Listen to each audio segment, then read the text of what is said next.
Hello, back again. Jen Brazelli here. I'm joined by Kyle.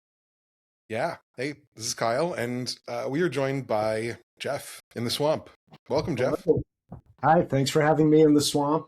I Yeah. expect it's going to get a little mucky, a little dirty, right? We hope We'll dive deep and see if we get back. you brought your back up. waiters.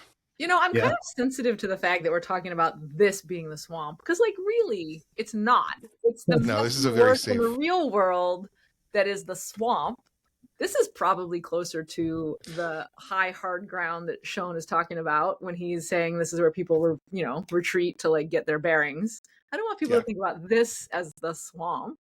Nonetheless, I am psyched to have you in the mix Thanks. with us.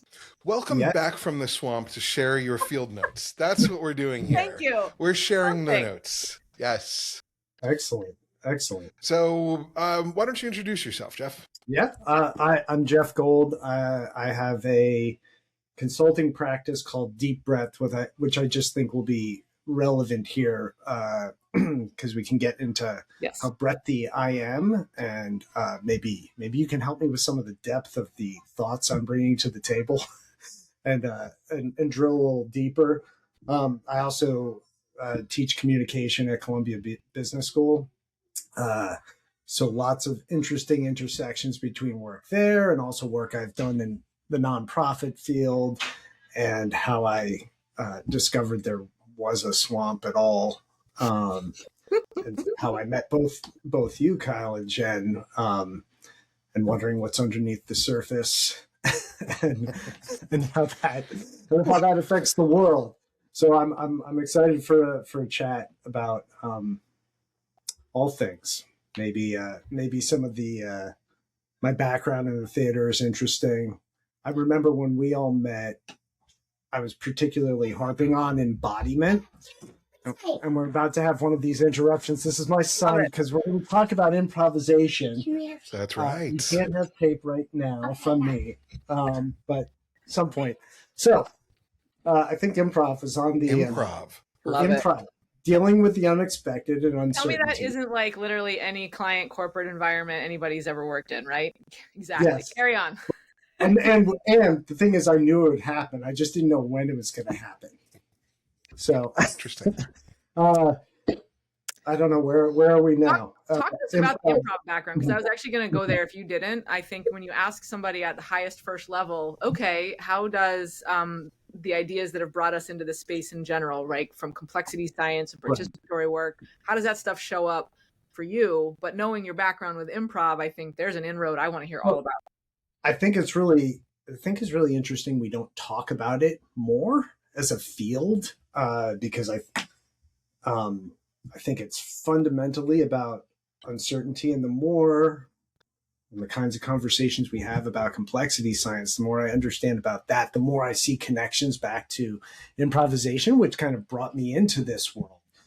And so the story about improvisation is I was a professional actor. After some time working in the arts, nonprofit arts, I decided to be a performer.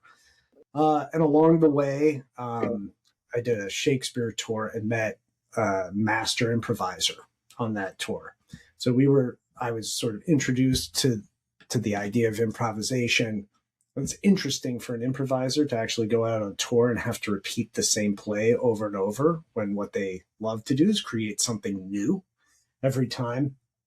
But I did work with him on theatrical improvisation, which is making up a story, making up a scene in the moment without it being written beforehand. And we can get into this. It's not something out of nothing. And I tell my students this: you're not coming into class to work on how do I just make something up when I walk into a meeting. It's like, you don't. You're not going to suddenly know what to talk about. But it's about using what you do know and being able to put that together in new ways and novel ways in the moment, in reaction to your environment, in reaction to other stimulus. So for theatrical improv, you're making a scene, but you're still within the realms and scaffolding of storytelling And really funny improvisation has rules, so that's what makes it funny. I'm about to go down the whole improv route, so let me just keep going to why. Like, Just go. Our listeners can draw the parallels, and if they don't, that's and interrupt me at any time if you have. But what happened is, so these improvisers, their job is to get up, not know what they're going to say, not know what they're going to do, take a little stimulation to their environment, and then come up with an entertaining scene. Now, part of the entertainment that's interesting is, for them, the process is the product. Now, maybe for both of you who are in design, like the process is, you can tell me because I don't really know, but the reason why improvisers maybe in design places like IDEO and all, kind of do understand each other is because partially what they're offering is a process that will lead to a product, because improvisation theatrically is entertainment. It's watching these people try to navigate uncertainty, not knowing exactly how they're going to do it. That is part of what's entertaining. And just as a side note, what's so interesting is at the top levels, they're so good, you think they've already come up with it before. That's just because they have a really good scaffolding. They know the rules, and then they've trained their brains to work in certain ways we can get into, which I think are really, really important to just work faster than everyone else in terms of decision making on the spot. So I got into this practice, this art form. It really is an art form. And sometimes jazz improvisers don't think theatrical improvisers are artists. I would disagree, and I love both forms, and there's lots of similarities.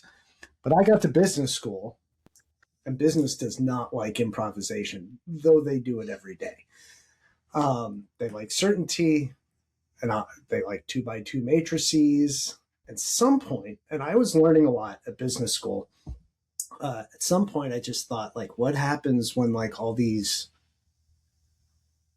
I think I thought 2x2 matrices or like things, frameworks, like don't tell you what to do. Like, how do you know what to do when you don't know what to do? And then I just was like, isn't that what my friends who are improvisers are doing? They're like, they start with nothing and they kind of make something.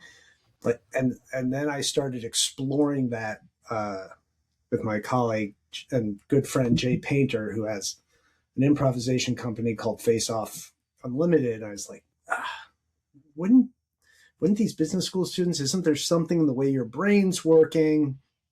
Like you're able to process things fast and make decisions. There must be something there. So we started exploring how that might apply to business, or what training business school students might need, like sort of like weightlifting for the brain.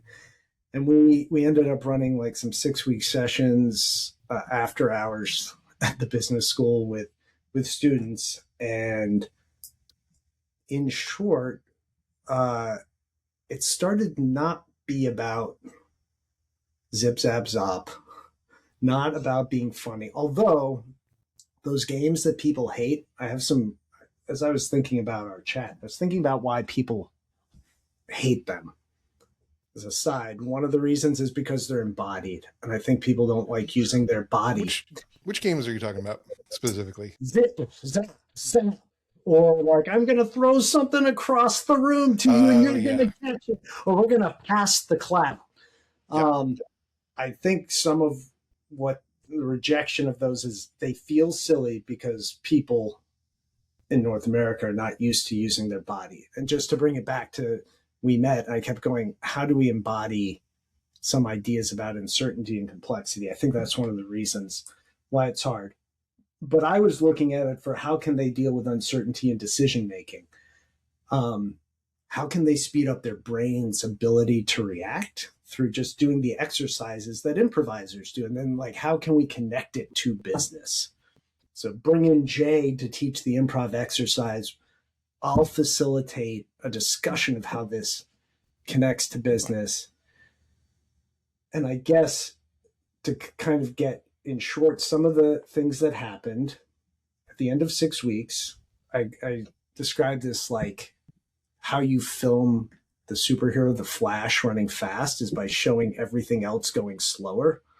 and he's going slow, like they're going super slow, but he's going normal speed, right? That's what happened to their brains. It's just their brains going a little faster, putting things together. So everything seems to slow down. It seems like there's more time to make a choice. And they had that experience. Some of the MBAs I work with are in jobs. And they describe those experiences at work. Like they'll be on the phone and all of a sudden they'll have 3 or 4 possibilities in their head of what the next thing they could say is.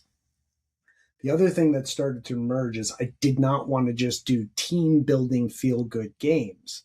It's like this, the skills business school students are missing are the ability to make connections between disparate things. And improvisers do that really well. They may not understand what someone else's line or what they're thinking, but they're thinking of like 15, 20 ideas. I assume their brain's processing lots of possibilities and they're looking for connections. And the most theatrical, the most interesting one is not the most obvious one. So actually they're training themselves to kind of look for not the first 3 or 4 ideas, but the 5th or 6th, where it'd be like, oh, the audience will understand the connection, but it's not what they thought. And that's really interesting. So training them to look for those, like how one thing is related to another thing. So it'd be doing games around categorization, games around jumps in thinking, where one person says an idea, then there's the second person actually thinks of the next connected idea, but then jumps to a third idea. It's called an A to C jump. And then the next person, the third person in line, tries to figure out what that middle thing was. So you're just training to like make these kinds of hypotheses, try to think about how people might have seen connections between things, but those connections, getting your brain to work a little faster and trusting the top of your intelligence as well. And everyone knows from improv, yes, and from design as well. And from design, and maybe that's a divergent thing when it's in design. And in improv, you say yes and because as philosophically, because everything that was said actually happened. You can't be like, no, that didn't happen. We're rewriting the script. It actually happened in the scene. You have to accept it. We found that we try to convert it to yes is more about acceptance of a thing happening or being said. Instead of trying to deny it, not see it, put it aside. And then the and is a connector. So in a business setting, okay, yes, this person said this. And now how do I, even if I want to shift to what I said, I have to accept that that's what just happened in the room. This is what happened. Now, what can I do with it, with the and? Or in a crisis situation, instead of going, this can't possibly be happening. Yes, this is happening. And now what should I do? So using it slightly differently. I'll just stop there. There's other things. So many jumping off points. I mean, I have to say this really quickly, just on the last point you were making. Yes, for like the folks that are of this persuasion, the yes in that phrase is understanding and accepting the current state and the dispositional state of the present. Mm-hmm. And the and is adjacent possibles. Let's go, right? What are they and how do we move them, right? And to Cal's point, I was going to say this earlier too. I actually find it interesting when you were talking about like, I don't know why improv isn't like more present in some of these fields. I feel like the one place it is design. The yes and is in design because of improv. It's from improv. Mm-hmm. Like it's there. And there was this era, I don't know if it's not true anymore or what, but there was this era where everybody in design, not just the design thinking, like theatrical stuff, but like it was everywhere for a while. Everybody had improv as part of their various schooling or training or sometimes in organizations. So I don't know. It's interesting that like that field in particular, which whatever is another topic, but if you'll, since I'm already chatting, if you'll indulge me, I don't know if you want to interject, Kyle, but I have a thing I want to pull on, but if you wanted to add anything to that specific bit, I have a quick, almost dumb question to help ground some of that great definition of what improv is, and then I'm going to hand it off because I've got a whole bunch of notes here, but I want you to run. But I want to ground a bit. Are we improving now? And what's the difference between what we're doing now and improv? So this is great. I was just thinking about this today because I have begun to feel incredibly comfortable with improvising conversation in the business realm with colleagues. We're not following a script. Like this. Mm-hmm. And I'm still not comfortable performing improvisation scenes. Like the level of comfort I have there should be higher. I'm more comfortable teaching in front of a room with unknowns. And I think it's because I'll come back to something about, are we improving now? But in improvisation, there is a goal, and there actually is a set. There's a little bit of a set of constraints and structure, and that can actually feel restricting or put pressure on you to do something. So I was actually thinking about how interesting. I'm like much more comfortable in the real world. Improv's helped with that. But in terms of improvisation, I'm still way in my head, incredibly like, is the next choice I'm going to make a good one? Whereas improvisers are like, yes, they have a lot of experience to know their choices will be probably pretty good, but they're also okay with them not. And I'm not okay with it not being good, which for like when we're talking about complexity is comfortability in that context, doing micro experiments to see what comes next and knowing that you can actually undo them. But just like, and this is why people in business may reject it who aren't designers. It's just so hard to think you can rectify the mistake. And I feel that in the art of it. Something about the way I've constructed my business life, I feel more comfortable in it now. Are we improving now? Absolutely. I had no idea what we were going to say today, how this would go. And one thing we say is what's crazy is in life, everyone's really good at improvising. Mm-hmm. When you cross a street, you're improvising. You're making all sorts of micro adjustments based on what you're seeing, on what's happening, what's changing in the environment.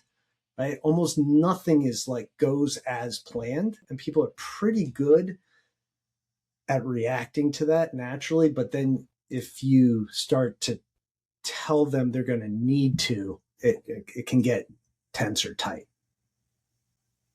Love it. Okay. Love it. That's all what I needed. Jen.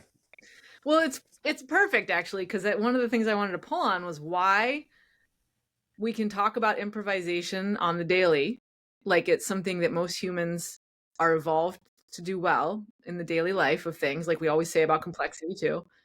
Why does improv on a stage in a theatrical or otherwise performative sense feel so much more daunting? But then even that, why does that feel like if somebody were to say, well, that's fine, you can like get on stage and make jokes, but like this is business over here, we can't be improvising. And I was going to sort of ask both of you, I'm scanning in my head, this brings up such an interesting question, like why do we differentiate? Why does it feel easier, harder? Why does it feel more or less threatening? And two things came to mind, and I wanted to kind of hear if these map or if you have other yes ands. One is that I feel like something we don't talk about enough are the stakes involved. Now, the stakes could be real stakes, material stakes about myself, my livelihood, my ability to make a paycheck, whatever. They could also be perceived and self-imposed, shame, something I carry about, performance or being in front of people or being judged, or like you mentioned, like, just comfort with scenarios and settings, confidence, I think that we don't talk enough about stakes in a setting influencing how willing you are to improvise. And if you guys find that to be true or not, or if I'm just barking up a tree that seems not at all relevant. And the other one is trust. When you improvise, walking across the street, you're mostly you, and you're interacting with an environment, but you're not necessarily like relying on too much trust other than to say maybe the laws, the traffic laws, the norms, there's trust in something, but it doesn't feel as in your face as if I'm improvising on stage, which I've never done, but I have to imagine real professionals have a sort of a code or a norm. You have to trust the other person is going to also do the yes and. No one, even if they have no idea where you were going or why you said what you said, it's just a mutual trust that doesn't matter. Off we go and we keep going. And I don't necessarily think that people feel that trust in their improvisational partners in a business setting. So I'm curious where stakes, real or perceived, or even if there's a difference, and trust show up in different ways in different contexts for improv. Does it make a difference? Am I like, I don't know. This is where my brain went. What do you guys think?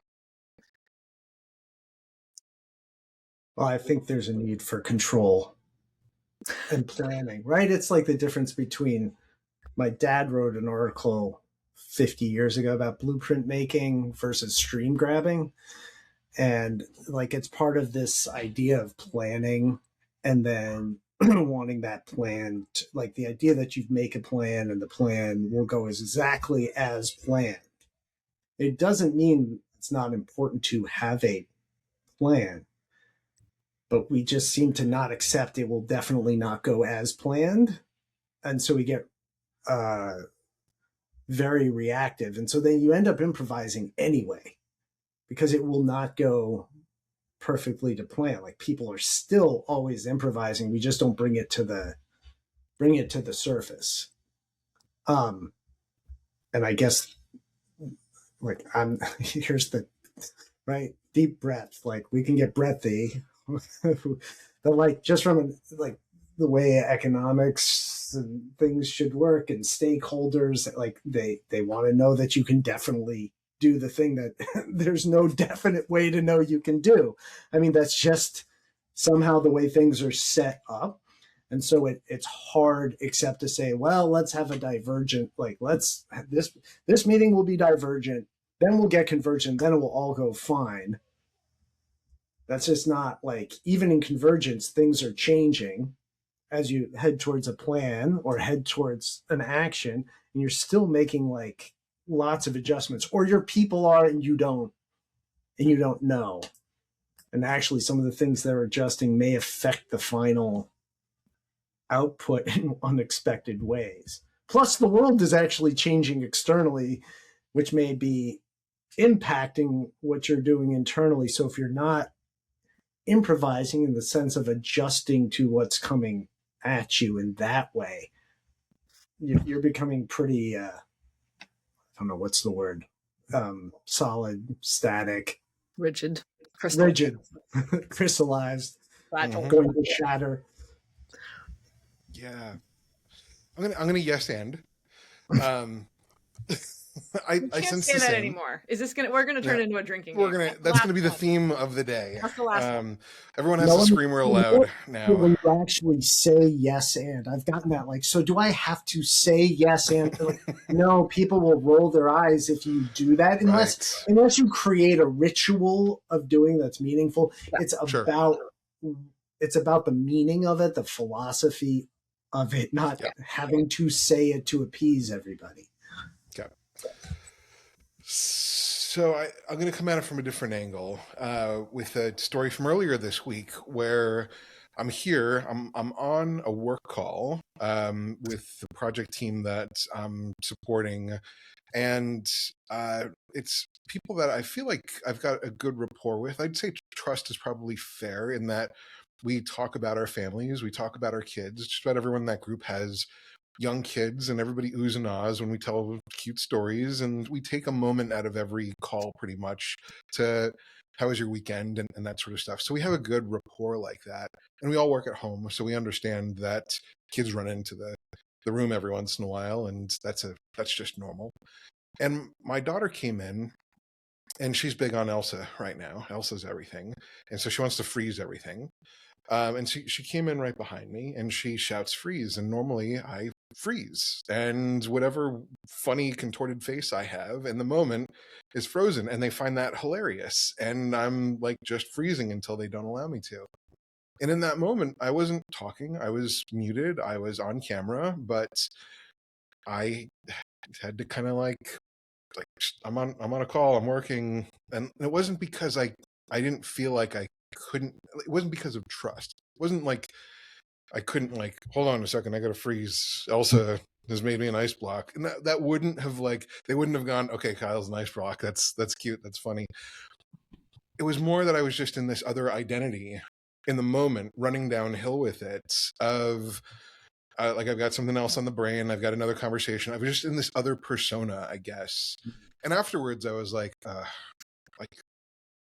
we only get so many of those. Like I should have taken advantage of that one and like gone back to that. But it was just, you're running downhill on that one. So immediately after, like I got off the call and I was like, "Where's Elsa?" And then I froze and all that kind of stuff. So like the way that I goof off with my kids is very comfortable. I could do that in other places, but it's odd, and it's not as fluid to do the dad goofing off stuff outside of the house as it is inside the house. And I don't know that that's necessarily a trust thing so much as it is the posture that we're in some of those situations, or I'm in some of those Well, is it stakes in that case rather than trust? Like what, like you said, if it's more just like what identity you're occupying, and I don't think the implication for either topic or theme was that there's a problem really, but it was more that I'm curious where it shows up, but I'm not going to force it all into one of two categories. This is something else entirely. But I hear especially the notion of like what identity you're occupying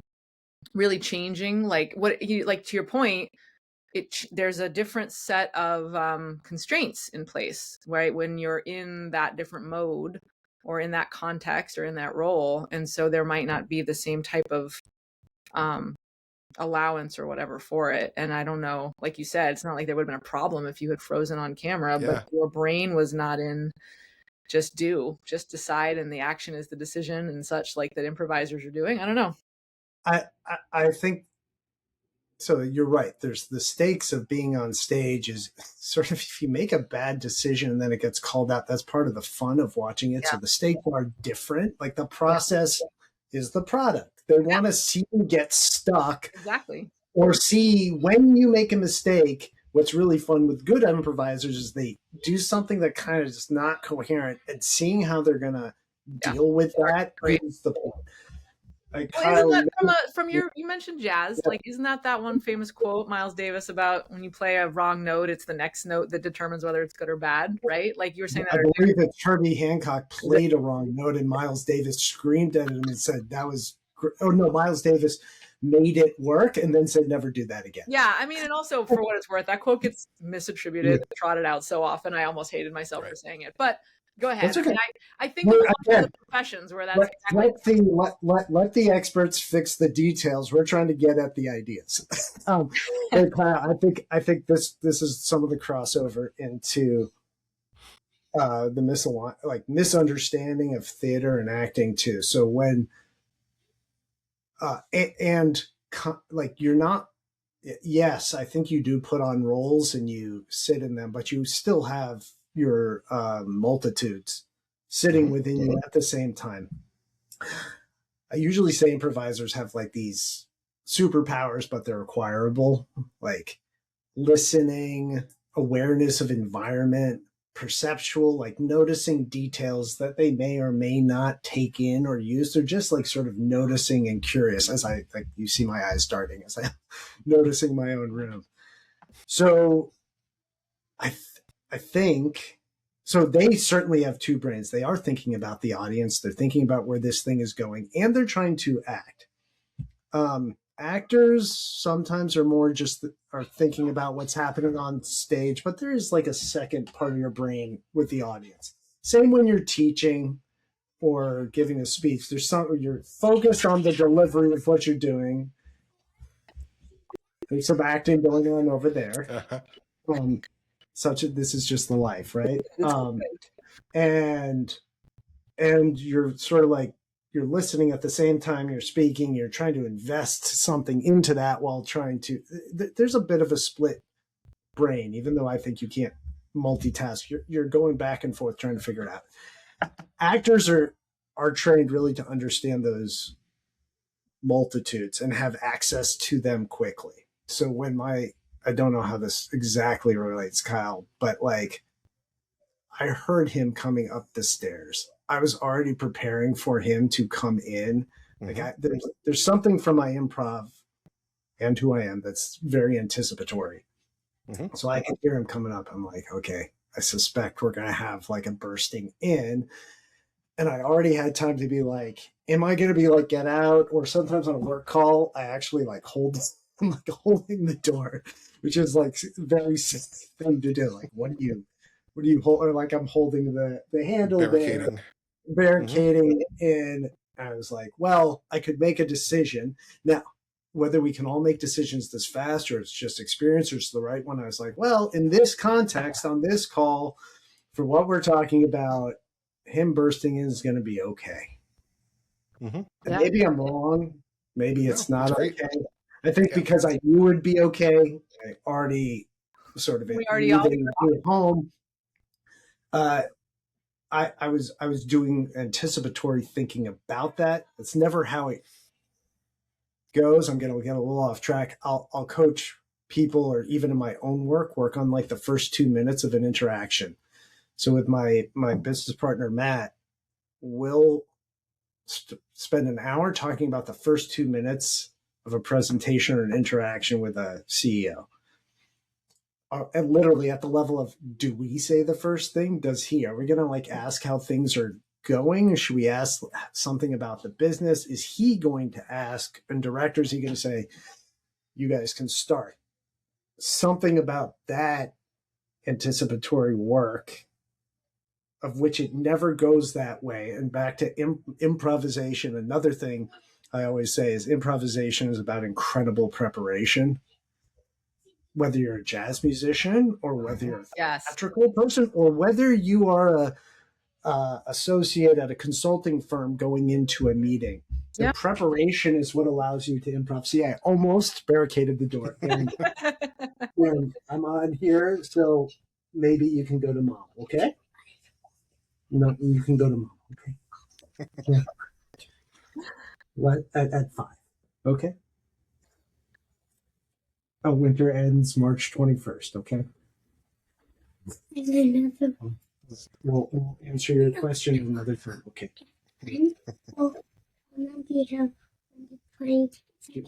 July 21st or something.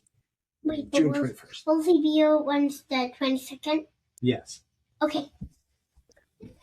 Special guest appearance. I love it. Love it. Okay. Go ahead. And you'll see.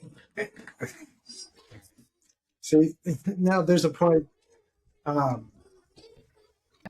Okay. Give me 1 second, please. Okay. I'll come play soon. So yeah, you saw me go to barricade the door, then decided that wouldn't work. And try to address the issue. And make questions in my head like, will we cut that part out or not? Is that possible? We'll see how it flows. Yeah.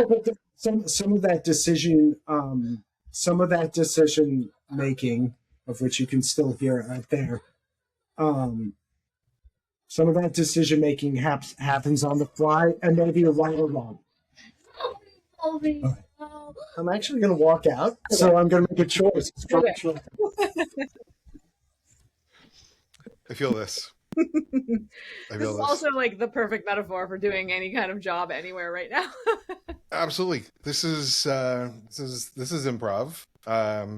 This is how work has invaded, or this is why work-life balance doesn't exist. It's just life. Yeah, it's just life. Yeah. Well, so like, hopefully some executive sees this and understands the realities, right? And actually, it's better not to cut it out unless I said something out there you could hear that I shouldn't. But, unless you want to, we can always chat later.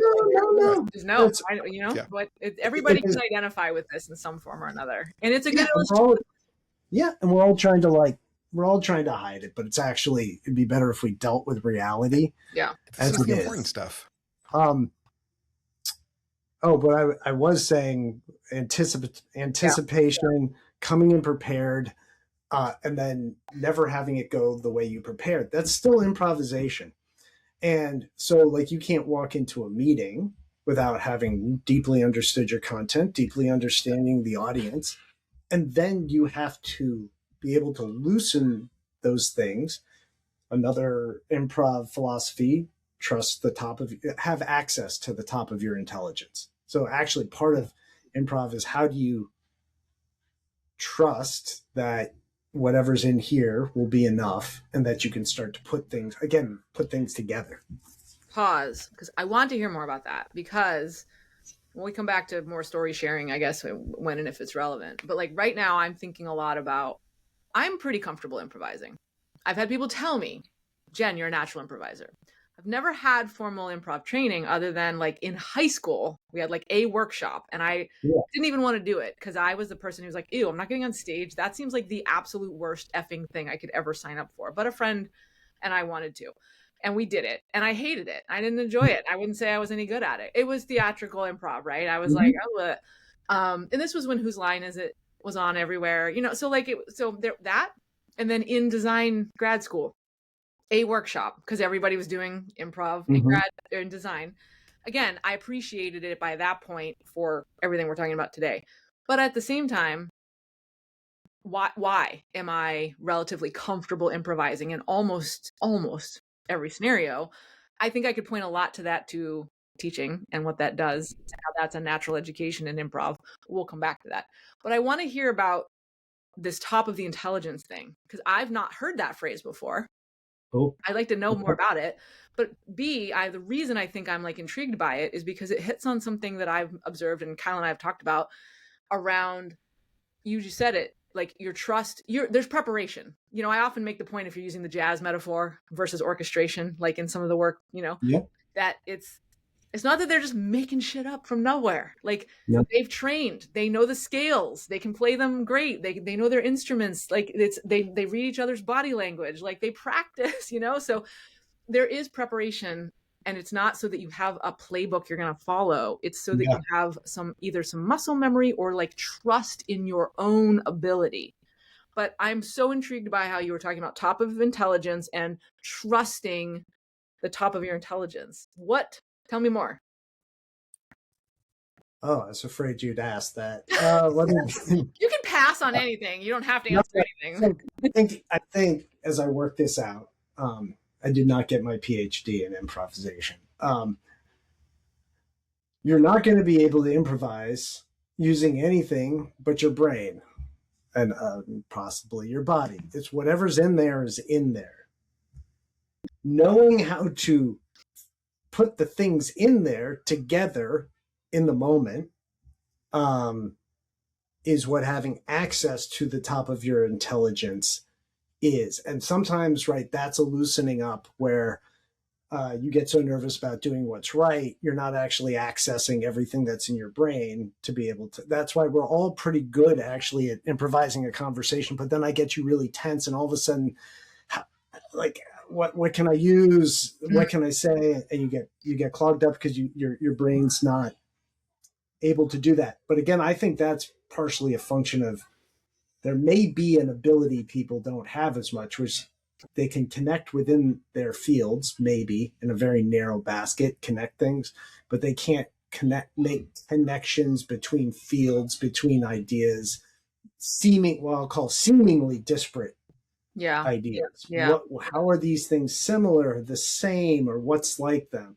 Like there's a creativity or like kind of design exercise, which is like, how's this, like using animals, how's this problem like a cat, right? Just using that abstraction to get people to engage, and lots of people just can't do that. And I think that's a training thing. They haven't been trained to sort of see that way. They've been trained in a very narrow to see explicit logical connections instead of to be able to abstract to broader categories. So even one of the things we used to do was play a category game that sort of went from narrow to broader categories, just to start to get people facile. And I think you can, it's not like some people are a little better at it than not, but it's something you can work on and get.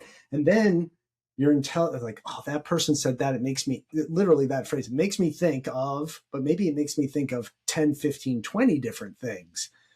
And then you have to sort of start like, and which one do I choose? And then it may not be the right one, but you try. So but improvisers do always talk about use the top of your intelligence. I'm not asking you to bring anything else to this workshop but what's already in here. And it's enough. It actually would be enough for you to be really funny. Now, the preparation to be funny, or understanding how comedic beats work, or what the aspects of storytelling, or doing improvisational training to know how a game or a scene that has constraints works, so that you can kind of, you know how this thing works. Now I let go. That's what that means. I also just really appreciate the point you made at the end there, that improv in different scenarios has different goals, and it's not always goal oriented in the first place. Again, we're all respecting complexity here, but I think a lot of people associate the word improv with be funny. And then there's the pressure to be funny to your audience. And there are people who have hangups about their own creativity or lack thereof, or whatever, have misperceptions of what it means to be creative or to be perceptive or to be funny or what have you.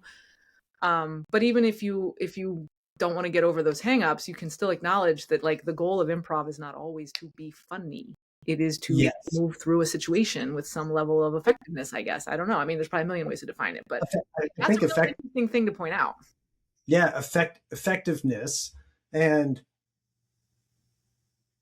I've had discussions about whether we should be using the word improvisation at all, because it feels loaded, as opposed to adaptability or something else that people can just understand a little better and don't get that affiliation, because words make images and people immediately think of that, and they don't think of it as a tactical tool or skill set to make it sound like a hard thing.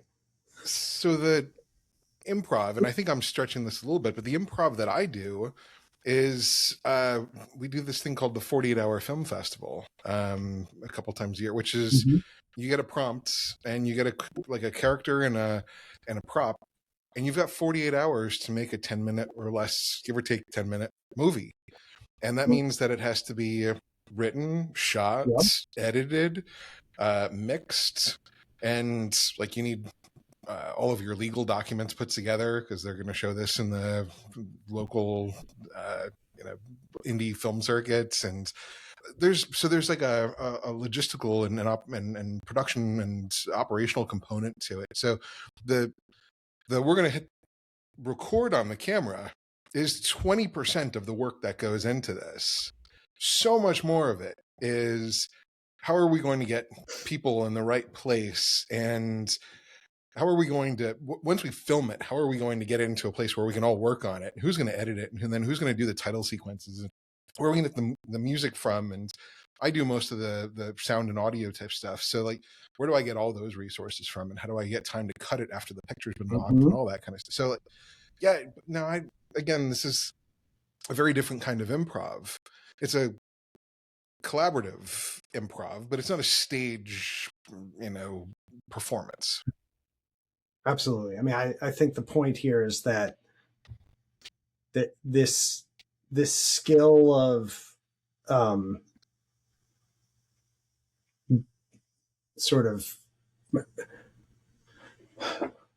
improvisation is about emergence. It really is just about emergence, and it will make sense looking backwards. It will look like it was linear if it's really pretty good. I mean, because every step you're just going step by step by step by step. But in 48 hours, you're not sure what the final product is going to look like. And then even in the acting, again, to go at the micro level, like acting, even with like parts of it are set, maybe the script is set, but I don't know, maybe the actors just has like something happens in the environment, the other actor breathes a certain way, and then they deliver a different line from the script that's much better, and the director gets to keep it. It's a little different on film, like you can retake improv, or there's things that happen in real time and you kind of can't go back, and then there's things you can kind of cut and go back and change, but within that, there's small moments of what we'll call improvisation or adaptability, or like adjustments that are made based on reacting to the environment. We're having a conversation with time when we are saying we're going to go back and reshoot that, because we have the liberty to do that, but that means we don't have the time to do other things we wanted to do. We wanted to make some music and record that. Well, we're not going to be able to sit down and do that. We're going to have to I don't know, pull something from the can or be less ambitious about the music that we're going to do. And when both of you are facilitating, or when any of us facilitate, Jen, I'm sure you are an amazing improviser because you're reacting to how the scene of the workshop in the room is going. You plan some stuff, and then someone like took your thing and moved it in a different direction, and you didn't expect something to be resonant, and now it's actually the center of the scene that is this workshop, and you're making judgment calls like we could push forward and maybe we should, and you won't know, like, this thing is actually really interesting. You're trying to look to the angle. This seems like it will be the most important thing to them. You can't know that, but that's the kind of judgment you make, and then you move forward. Now, you have a little more time and a little more watching to usually be able to do that, which is why training like improvisers do is great, because it gets your brain to speed up a little bit and be able to process. I don't know. I used to use a microchip or like a processing or I was like, no, we're not supposed to use the computer metaphor anymore. Well, I took it out. I used to say like, oh, it's like they're like parallel processors, or then or they're doing decision trees. I actually took that out because I was like, I wanted to make a point about how amazing they were, and then started to realize it. Well, people understand that, but it attracts from the embodied part of it. They have so much experience, they understand part of it. Literally, right before you got into that part, the very thing that I've been thinking about and was going to ask to hear you say more about is related to that, which is that I think a lot of people are used to thinking about improv around the things you've said around emergence, sensing, real-time sensing, noticing, perceiving, and dancing with, these ideas of like that responsiveness. But what I don't think people often acknowledge is that what you're really talking about is rapid decision making. And if you think about it, people think about like, leaders want to be more decisive and blah, blah, blah. Good improvisers are probably the most decisive people, because that is literally what we're talking about, is making rapid fire decisions, and being able to do that in a way that is effective probably requires not just the skills you're talking about here, or the practice, or I keep saying the muscle memory, I mean the implied kind of just general ishness of it, but there's also like you said earlier, the trust in your ability, and to know that when you're doing rapid fire decision making, like in an improvised, like in a sketch scene, those rapid fire decisions, even if they're wrong, you can make the next decision that makes things more right again, when I know in some business contexts, you don't want to improvise the choice on whether to lay people off with like out any kind of deliberation or back and forth conversation. So like this idea that it's like rapid fire, meaning irresponsible and not well thought through, I think that we got to divorce that. But I can't help but highlight what I hear you saying there, because for anybody who's watching, I just think that's really a really important idea. Like, it is rapid fire decision making that just gets you each cycle closer to the next thing. That's big. And some of that is what happens in business in a presentation or a conversation. Like I don't always teach it as such, but I certainly, for like presentations or interactions, as I say, it's like real-time human stuff. Prepare, strategize, and then don't deliver your linear PowerPoint if the person doesn't care. And it's like you adjust to what's happening in the room to have impact, because the goal is like to have the impact you're hoping for. As you were saying that, Jen, it made me think, so in improvisation, if we just think about approaches to complexity, what's happening there, right, is a lot of, it's not a portfolio of many micro experiments, but it's a lot of rapid micro experiments to see what's going to happen, and then adjusting immediately based on rapid feedback. And there are points in an improvisation where experienced improvisers either have a sense, they don't usually do it consciously at the highest levels, but have a sense that they're actually making a big decision and they're going to swing something in a direction. Like it's point, maybe then there's enough, and they're going to make a swing and they're going to go for it. I think maybe thinking about that is a little bit of an analogy. Like, when is it a bunch of things, decisions that we can look at rapidly and react to? The fact that improvisers are reacting. They're like, I made this decision. I'm watching this decision Yes. and to Yes. see what happens, Yes. and then coming with another one. And then I might make a big swing for the fences for something at some point when I know it's the right time. That might be a little bit of an analogy. Kairos. And it's also, yeah, and it's also not to say like theatrical improvisation is not running a business. The point is to take this thing, and then part of the training is to be like, here's this thing.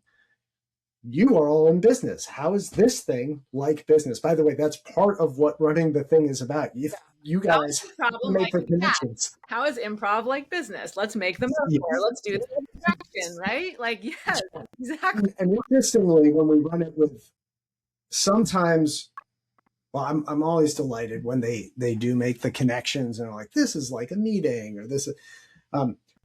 We've done it with also like people at Berkeley School of Music, and artists are so good at abstracting. Like, there's a huge difference when you say like, how is this related to what you have to do in the business of the arts? And it's like flowing out of them, the connections. So you really see how the arts and exposure to the arts is somewhat this ability to abstract things, which is really important now. Abstracting things doesn't create a car factory. I mean, well, conceiving of it might, but like, you need something to produce the cars. Things, right? And the production of the car, no one thinks about who thought, like what museum Ford was at or something when he got the idea for like the Model T, versus like what he was able to do to scale the production of that. And that's why the arts are important, to like move between those, to help people move between those scales. And we see a difference in leaders who have been exposed to the arts to those who haven't, because literally there's some who haven't, and you bring them to a museum and they're like blown away, even visual arts.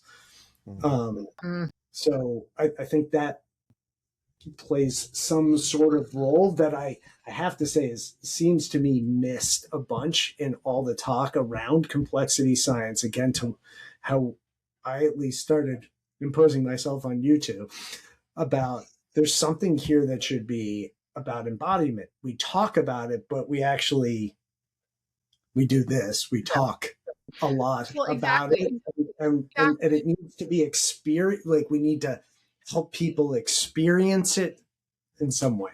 Even within the community where I think you guys may see this too. I think there are more and more folks who are growing interested in like 4E cognition, understanding cognition as embodied and extended, and people who are interested in growing interest in somatics and things around proprioception. Like Kyle and I, we've talked a little bit about this, right? So like, there's people, I think, gaining interest in this, but I still have yet to hear anybody who have really gotten gung-ho down any of those channels connected to improv in quite this way. And I think it's like, I think it's coming, because of the way that I saw this wave unfold for design was really similar, but it did get reduced down to, let's do an executive training on improv, and then we're done. It's always about team building. I'm not saying it's not a good way to get team building, but that's, to me, I keep saying there's just this other thing they're training and sort of dealing with that is beyond that. And that's how I constrain. I'll tell you about one other thing. I wanted, Kyle looked like he was desperate to jump in here. I'm having a bit of an aha here, which is sort of an intersection of this conversation with some of the somatics we've talked about and some of the recent conversations we've had about how do we talk about complexity. And a lot of it comes to how we're reading other people, and not reading, but it's the subtext and more of the way they're emoting. We're watching people's shoulders, and that tells us more than their words. And like you can see, like when we validate people and what they're experiencing, trying to use very linear traditional methods not working, and you validate that, we can see them lax, and they don't say thank you, I've always been looking for this. You see their shoulders drop, you see their face change, you see the posture change. We're reading that and we're acknowledging we're getting somewhere.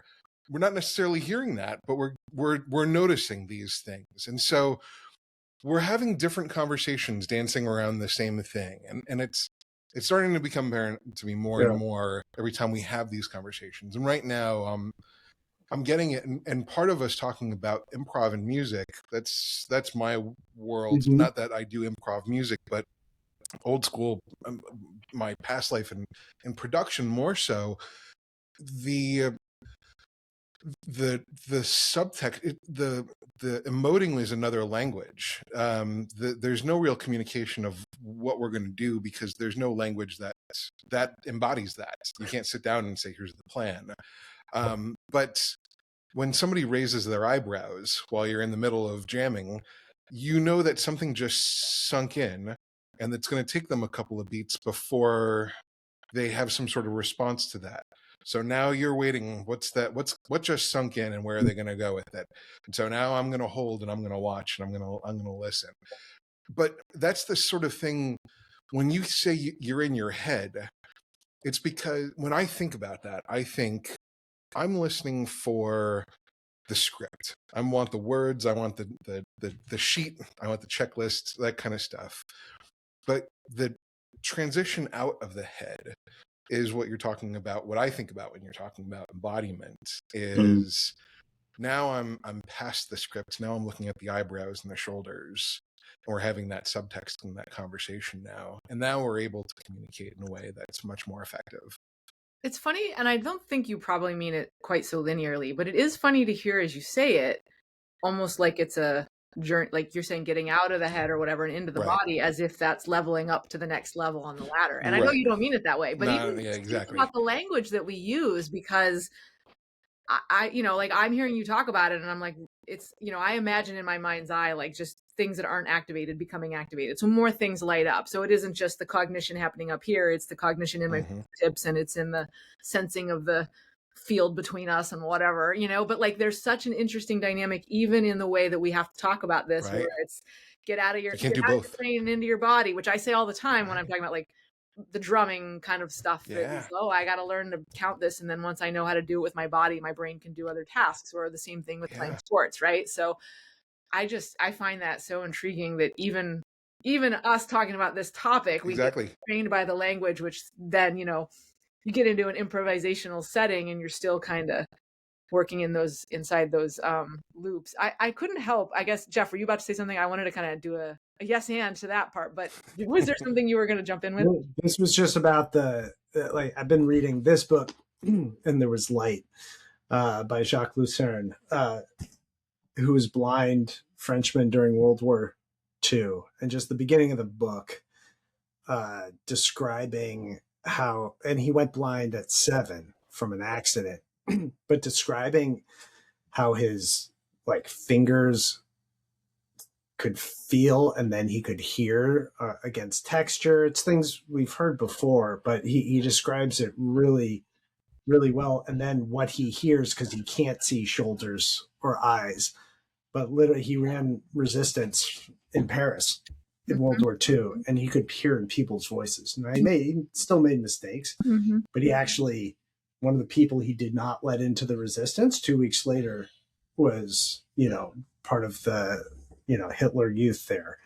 And so we very much focus on visuals, which are very culturally, I think, culturally specific. So we do misread each other a lot. Now, in a band, you know exactly what it means. People you trust and see, what those gestures mean. Actually, we overread it, especially in our really global, disparate world. We have to spend more time making sure we understand all those signals, which are very culturally specific. I don't know what the rest of my point was, but I couldn't stop thinking about him and the beginning of this book of discussing like the details to which the body has the possibility to pick up. Now, he may have been more actually susceptible to that even before he went blind, just wired a little bit more that way. But it's clearly possible. That's so much what I was that's what this is bringing up for me in general, is this notion of noticing, but I think, that, Kyle, this is also a callback to our chat from a couple episodes ago about intuition and instinct. And it isn't just operating on like universe vibes, but it is data that your body has picked up in ways that you just might not store up here, right? But like that can like take a lot of forms. And I think a lot of folks think about it as, oh, I'm just scanning and noticing more with my normal senses. But it can show up in so many ways that don't even just amount to a smell or something you see with your eyes, right? Because again, it still gets stored in the body in ways that we can't always explicitly understand. And it's got me thinking a lot about, some of my favorite topics around like, let me back that up, because I'm about to talk about like, different brain wirings, which isn't even a thing. But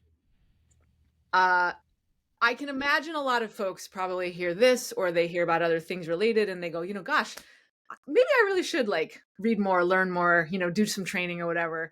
How do I get better at improv? I could really use the ability to be a little bit more fluid and rapid decision making. And I'll give you a chance to answer that if you want, Jeff, in a moment. But really, I kind of also hear the next thought being, if the answer to that is to take an improv class, like go to my local community college and take Improv 101, ooh, no, like I can't imagine myself doing that. And it's just my worst nightmare is doing that, in the same way that someone might be like, I hate public speaking or whatever. And I find I'm anticipating on behalf of people in a way that is unfair. Maybe most people don't react that way, but I can kind of imagine this instinctive, like, I want to think about things and experience what you're talking about, Jeff. But I don't have that innate thing where I can both be sensing and deciding in rapid fire cycles all back and forth over and over again. So like, how do I get better at that? And I think you even mentioned arts and exposure to arts. There are all these other oblique ways that you build those skills. So to some extent, I wonder how valuable is it just to start by acknowledging where in your life you already do it. Like we said, in conversation, you do it. In crossing the street, you do it. In raising kids and navigating relationships, you do it. And so kind of figuring out where you do it and seeing how it bleeds out. And we've got, at least among the three of us, plenty of non-improv specific things that probably made us better at it. I know, like I said earlier, having to teach a bunch of high schoolers, the notion like teachers will have like the eyes in the back of their head kind of thing, writing on the chalkboard, and they can see, kid in the second to last row is like, doing something bad. I always think about that in conversations like this, because if you had asked me when I was young, like in high school or younger, I didn't want to be a teacher. I would never imagine myself a teacher.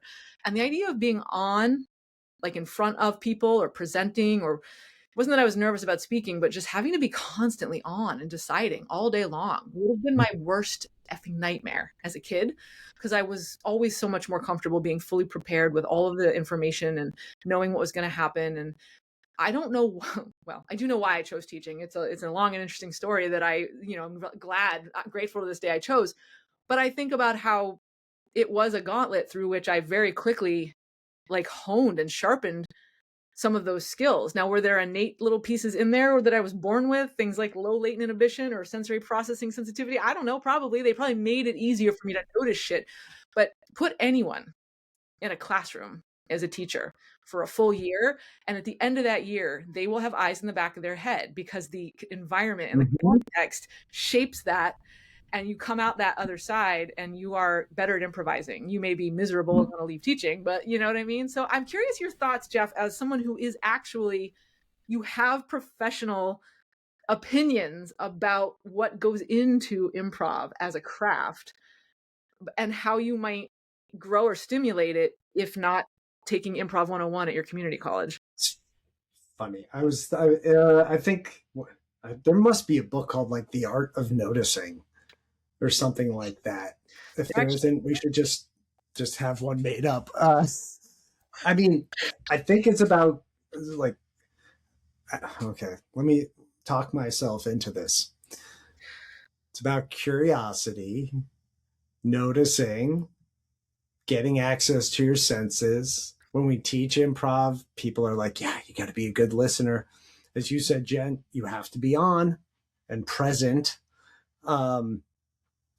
Paying attention. I sort of got taught some of that noticing stuff that it's not quite what happens in improvisation, but my dad taught me how to look under the hotel bed and check a room. I don't know. I don't know that I did it. So I probably scanned as a little kid, right? A little bit, but as I got pushed, I like check corners. Like, is something hidden from you? And started to learn details from him of how to like check whether things were in place. I was thinking about this with my kids too. How do you teach them to notice? Because they're not going to see if you notice more when you know more about something. But if you pointed out something to like a detail on a wall that they might not have noticed, then they might scan things differently the next time. So I don't know. That's one piece of it that's not related to improvisation. I mean, when you take your kid for a walk and you just they're looking at everything, but then helping them see a specific gets them to start paying attention. I think I don't know how you guys did in school. I was like, okay. And that probably made me more adept at being okay with failure, which is like a huge thing for improvisers. You're going to fail a lot. Like, you're going to make wrong. What? What an interesting topic. I would love to poll. Well, like, yeah, you've got to like, you can't be afraid to fail as an improviser, but I'm not comfortable with failure, but I just, I was never the best. I always had much friends who would be smarter at everything. And because I just gravitated towards generalism, I just was always like not the best soccer player, but I was the only person who played soccer, baseball, basketball, and played 2 instruments and did pretty well in all the academics. Not like the crazy person who was like varsity in all of those and got straight A. Yeah, they're those people. But when you do all of those different varied sports, music, academics, I grew up around classical music too, and then like some scientists, throwing some scientists where I was like, you have no choice but to start seeing, like, you probably start to see connections because you're just exposed to lots of different things and you're trying to make sense. So like my body's working, it works differently than when I'm playing the piano, that's when I'm throwing a ball. I was not conscious of any of this. I'm just trying to make some retrospective sense out of all of this. Retroactive. And then sort of then I was in nonprofit arts presenting as front of house, dealing with thousands of people who are either happy or unhappy with a performance. Then I did marketing for public television and radio. Then I went to theater. Look, training in theater does teach you a lot about yourself and a lot about the different pieces of yourself you can access. So like that, then that gives you a different perspective. Then I went to business school and you talked about creativity for creatives. I was like, wow, not necessarily in a good way, but I'm like, these finance people are super creative within their field. Yeah. And I'll leave it at that. But they actually were. And I would have been a better actor had I gone to business school before I came out of the business. I was like, oh, this is how it happens. But I was already wired to be I was already trying to see how things connected. Now, I also had a dad who did that. Yeah. And so but I feel like, yeah, okay, it's some amount of genetics, but just I just experienced my dad, writing poetry, being a Renaissance man kind of person, like having a liberal arts education and pulling things together. That's to me what liberal arts education is supposed to be. Like, how do these things intersect? And luckily I live in a town that has an international baccalaureate program for high school and middle school. And I discovered this after learning more about complexity and then not even knowing what the IB program is. And now just being introduced to it and realizing it's all about the connection between subjects. I'm like, oh, this is great. Why shouldn't this just be what it is? Like how things relate to each other. So you don't need to that's what improvisers are really good at doing and trained to do, which is why I thought I could pull. And I didn't have any of this language when I started thinking about this. But that's how you can become sort of adept. I mean, it's about, it is contextual awareness, right? That's you're shifting based on the context you're in, just like we talked about with my son coming in. And you got to put the time in. I was not as good an improviser in life or in teaching 10 years ago.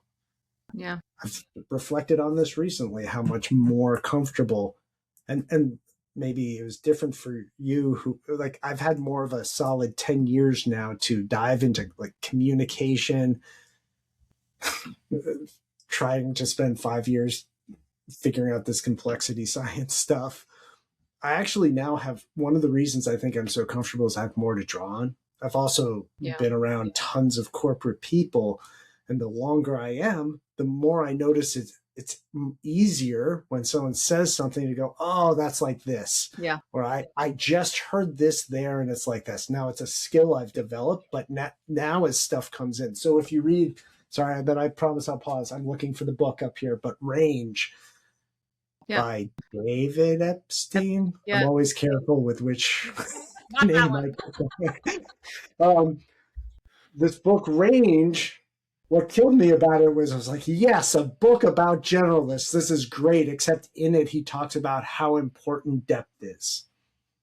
You have to have that depth of knowledge, he's saying, in 3 or 4 fields so that you can connect across them. So if an improviser may not have the depth, but the best improvisers are like have a certain below the certain, like they're reading, they've looked at science, they read a lot, they're aware of a lot of cultural things because they're collecting all that and then reacting to how to put them together. So I forget what my point is, but as I've acquired more knowledge and then some deep knowledge and then spread that out, and there's more capacity to make those connections, which allows you to improvise, which I'm doing right now. Yeah. Mic drop. Like, that's it. That's it. Because so much, we all love generalists. We all are generalists around here. Like, you know what I mean? We're all singing the song of the generalist or the polymath.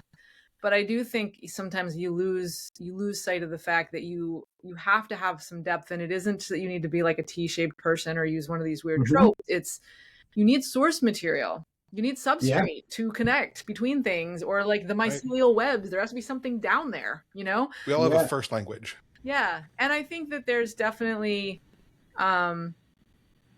I think people do also a little bit lose sight of the fact, you mentioned this a bit, Jeff, right? Thinking about how, what you're noticing, and your dad, training you in some ways to have that kind of way of thinking, or being on a walk with kids, or just pointing out and modeling noticing as a practice. Like, I think we've talked a bit at various points, on this podcasty thing, as well as just in general noticing, right?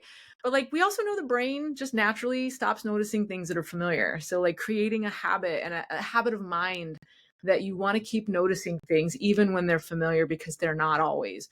And like, yes, certain things trigger you back into that mode, right? When there's something unexpected or novel or weird or different, then you all of a sudden you back into that novelty kind of receptive place. But you don't have to wait for something to trigger that. I think you've maybe you haven't said it in explicit words, maybe you did, but that's another big takeaway for me, is just like reinforcing how you don't have to wait for that. You may not be doing it consciously, but being in a mode of noticing as a habit of mind, like at all times, both helps you with the actual improv as far as the sensing and making decisions, but it also makes it so that as you notice, you're gaining more material, more source material, more capacity to make those connections. So yeah, I don't know about always. I think it's a good exercise. I think there's a whole chunk of our brain that sits there and says you should not be feeling your pants and the roof of your mouth. You shouldn't be tasting the roof of your mouth right now, or smelling your upper lip right now. It's a good thing, because that would be really distracting, and you would be totally overstimulated if you had to deal with all of this. But I totally agree in the sentiment of it needs to be a really good muscle. There's something we used to do, my old studio and I, where because we'd go out and do field recordings and we just have to do stuff in Manhattan all the time, where we would prompt each other all the time. What are 5 things you hear? Because as sound editors, we just had to be conscious of what's going on, because we had to recreate these things from scratch often. So like we're sitting in a waiting room, and so the sound of pens dropping into a coffee mug, like who sits down and notices those things and like writes them down and calls them out necessarily? But those are things that we need to like write down and say, I need to have 100 of those sound effects on call somewhere, because I'm going to be doing a scene in a waiting room at some point or in an office somewhere, and I'm going to need to call that up and I'm going to put that in. And so like that was sort of our job for a while. And so we had to come up with those sort of practices to do it. But to your point, that's the muscle building. That's the gym for noticing, at least at an auditory level. So I try to do that sort of stuff with the kids all the time. Here's another simple one that you don't have to go to improv class, that I bet designers do too, which is just so if it's for speaking, what are 5 different ways I can say this same thing? That starts to get a kind of agility in your brain. So part of this is like the agility of your brain to adjust, because we have this habit of, if someone doesn't understand it, saying it the same way and expecting them to understand it, whether it's a foreign language issue or just someone conceptually doesn't understand it. So then also idea generation. So, right, the first 5 to 10 are really easy, the next 15 to 20. So again, pushing yourself to 15 or 20 and allowing yourself to make ridiculous suggestions, but freeing up your brain to start being able to push, like that's just an exercise. It doesn't have to be an improv thing. Even on a decision, like here's the decision. It's either this decision or this decision. Just write down 5 other decisions it could be. Again, even if you go to the ridiculous, and let yourself go to the ridiculous. Now, it's easier than I said. People have a real hard time. There's something about like writing down the stupid thing in my head that's the internal hard. pop. I think that's what it is, right? There's so much of that. We are just doing like Foucault's panopticon to ourselves all the time. And it's like, this way of that's, I mean, that was some of the training my dad made me do as well. We were like, I've got 5 ideas. He's like, let's go to 20. God, no. And as a kid, I'd be like, no, which is funny. Must be some age, like some 7-year-old could rattle off 20 things, but then you're 12 and you're like, I want to go outside. I want to be done with this assignment. And now I have to come up with like 15 other things. And then you realize the ease you have with that is because you were forced to do it and develop that ability. Which I think is essential. It makes me think of 2 other quick things. One is one of those knowledge management rules that comes from Dave Snowden, like you only know what you need to know when you need to know it. Back to top of your intelligence. This is what's so hard. To know that your brain, and I am an incredibly reactive person, like you'll say something and then I'll get triggered everything. And that's actually what gives me nerves about improvisation or like walking into a room is I'm like, where is it? Where is it? Like, I want to know that I know the things I know. And I'm very like the minute someone says something, I think of 20 things and it starts to flow naturally. But I think for improvisers is right. They've read, they do have exceptional memory. Like the really top ones do like have this ability to hear and remember what's going on. But this ability to, know what they need to know when they need to know it. Kyle out. Kyle's like, I got some improvising to do myself. Yeah. I'm sure he'll be back in a second. But this is, this is like, I'm glad we ended up spending as much time as we did on this topic rather than bouncing around to some other random things, just because it's rich. And I think there, like we said earlier, like there is just a sense that there's a kairos, there's a time, there's a meaning to this right now that I'm sensing so many people are interested in. And it's probably time for some rediscovery of what improv has to offer for people that have not really thought about it as a craft, not as like on stage, Yeah, and I've been surprised to openness to some of it because I've been warned off some of it, and I'll still walk into a room and go for it. Partially because, like you said, the confidence, I know how this is applied to your business life, not just in some feels good or team building. So I know I can always come back to that. But we do, I wish Kyle could hear this, I'll say it again, but we do this exercise.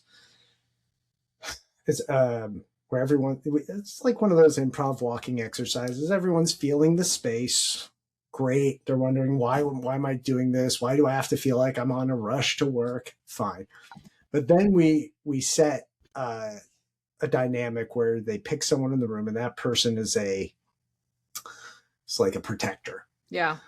And they keep going. They don't let that person know. They The pick another antelope person and the tiger or whatever, right? It comes back to, I didn't know about the antelope and tiger, and I tried that too. But they pick a protector and then they pick an assassin, and then they have to keep themselves. At some point, they're told go and and have to stay between the protector and assassin. What's interesting is, first I used to think it's chaos, and I was like, what would people see? Chaos. Everyone's just individually moving.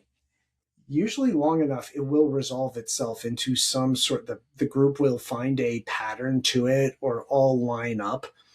But the dynamics, to feel the dynamics of a system with one simple rule in it and experience it, is really interesting for them. And asking them, again, to like abstract from that. And then I haven't tried this yet, but I have no compunctions about trying it.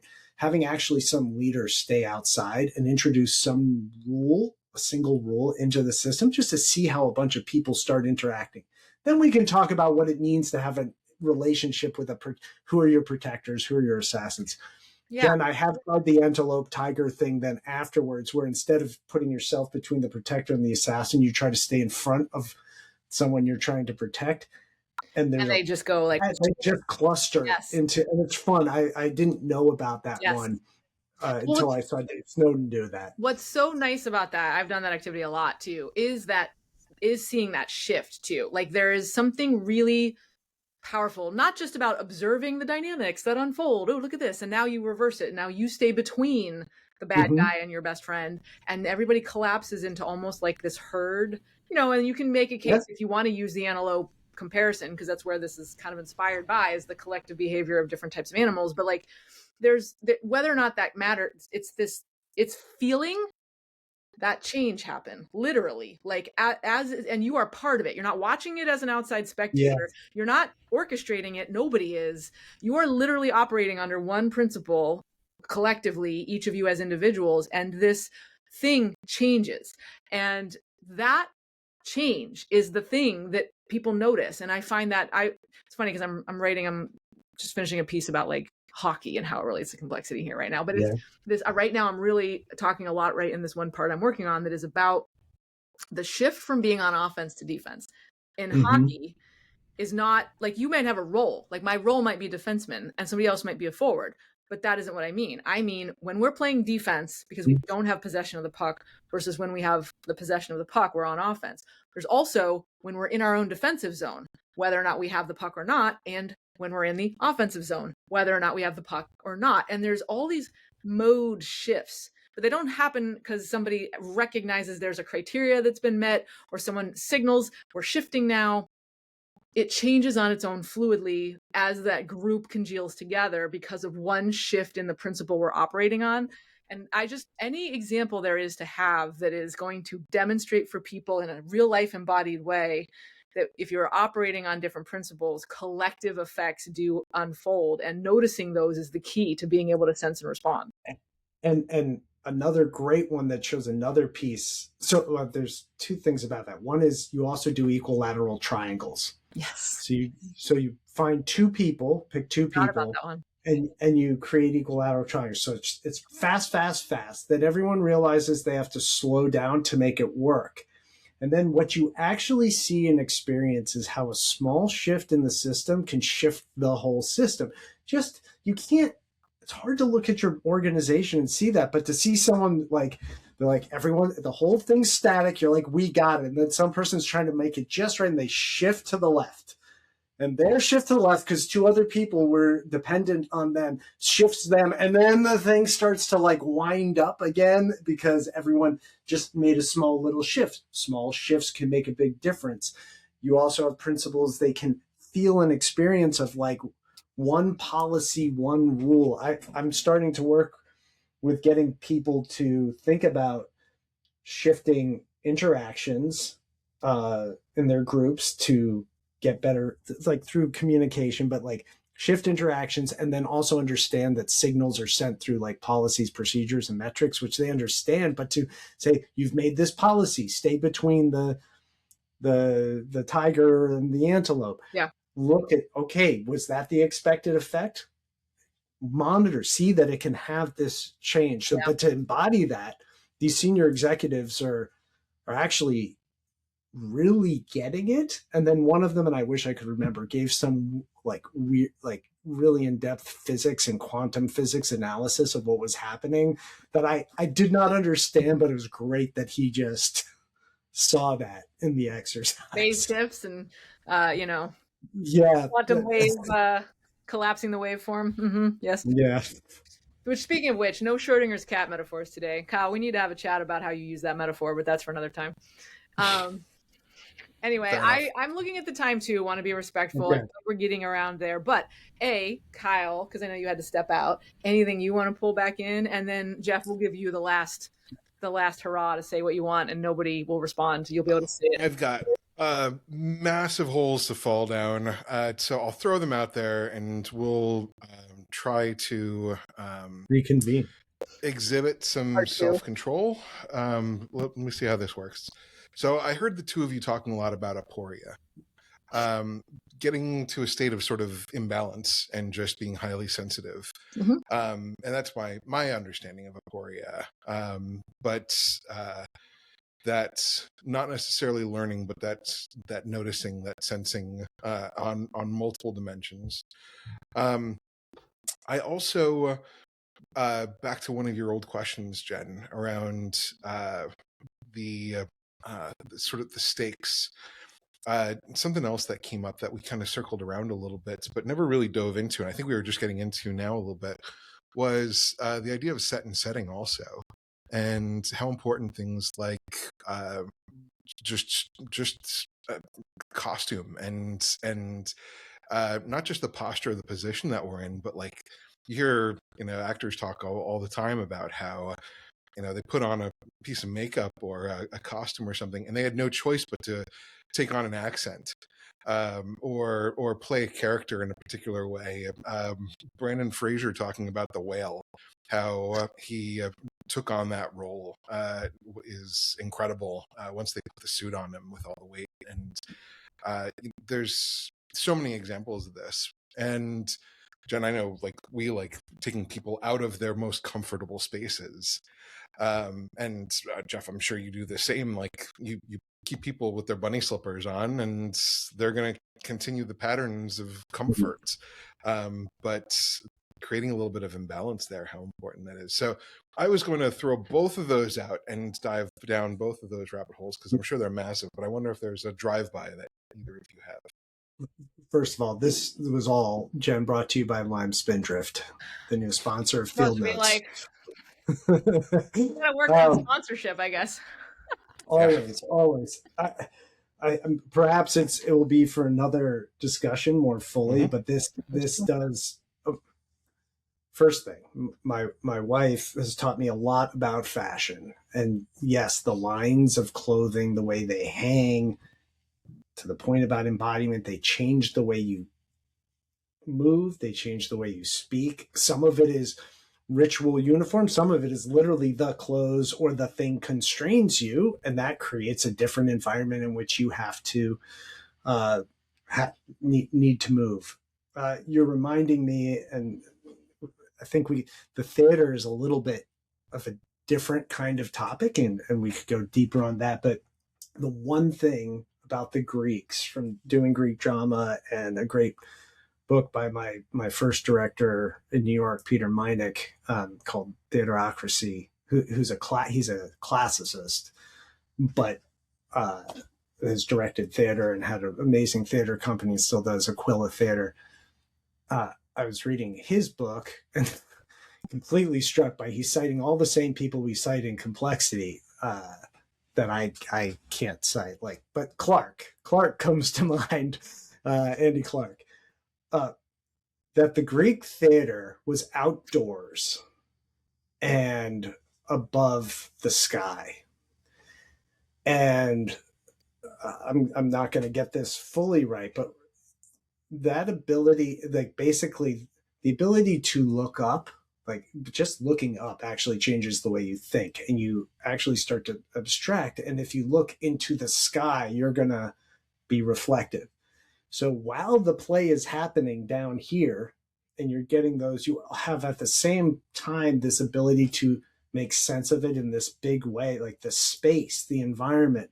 The Greeks thought about that, and that was like very important to how a piece of drama unfolded, and this ability to be reflective, which was part of the democracy, or he's arguing as part of the democracy. You were thinking about the thing, the idea, and you were collectively experiencing it, which was important part of democracy. And the risky part of theater was the individual processing of it as well. That's risky to some extent. It was this balance of it. But I was wanting to bring up this embodied, the way we construct our offices. And look, this was a Pilates instructor told me this 20 years ago. When you look at a screen, you're thinking narrows. I don't know the brain science behind this, or you're welcome to push back. And when you look up and when you get out, part of the reason going outside is because it expands your vision and expands your thinking. Your brain and your body are linked from a communication standpoint. It's how you move affects what you say and how you say it. What you say and how you say it affects how you move. Right? They're just like, and it's not clear how, but I can get people to speak better by having them move in a different way. And then they'll change the text that they say. They're like compelled to change the words. They can't say the words they were going to say because they've now invested fully with their body. Their brain actually just kicks in automatically, top of the intelligence, and says what needs to be said because those things are aligned. And when you cut them off, then the brain can struggle, the body can struggle. You can also disconnect and just say things with no meaning, and people don't understand them. So I feel like that's headed into another big topic around theater, communication, democracy. But this has been an amazing chat on a subject with like two the best people I know. So I love this. We need a part 2 at some point, because I think so. For sure. This has been fabulous. There's so many things I think we want to keep digging into. I guess anything else you want to say while you have the mic? No pressure, but just you get to say what you want, and neither of us will react to it.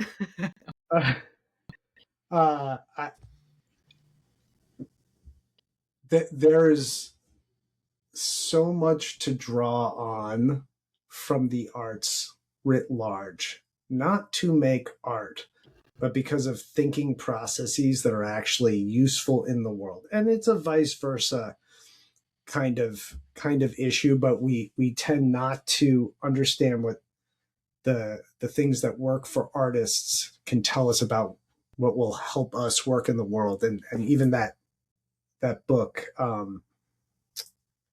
Proust was a neuroscientist, right? About how artists sense, they see patterns. So they're presupposing what science eventually does or is able to find out. So it's worth listening, and it's worth diving into some of that training, and it needs to be adapted to the context it's in. Just bringing it straight in doesn't make sense. You have to find ways for people to connect to it. Art doesn't sit on its own thing. It is integrated into the world like everything else, and we should be helping make those connections between why it's crucial so people understand the context and have a space to absorb it and make use of it. Perfect ending to this entire thing. Yeah. Drop the mic. All right. Well, thank you, Jeff. And there will be more to come, but I hope so. We're so appreciative that you joined us today. This was great. Thanks, Jen. Thank you. Kyle. Thanks, guys.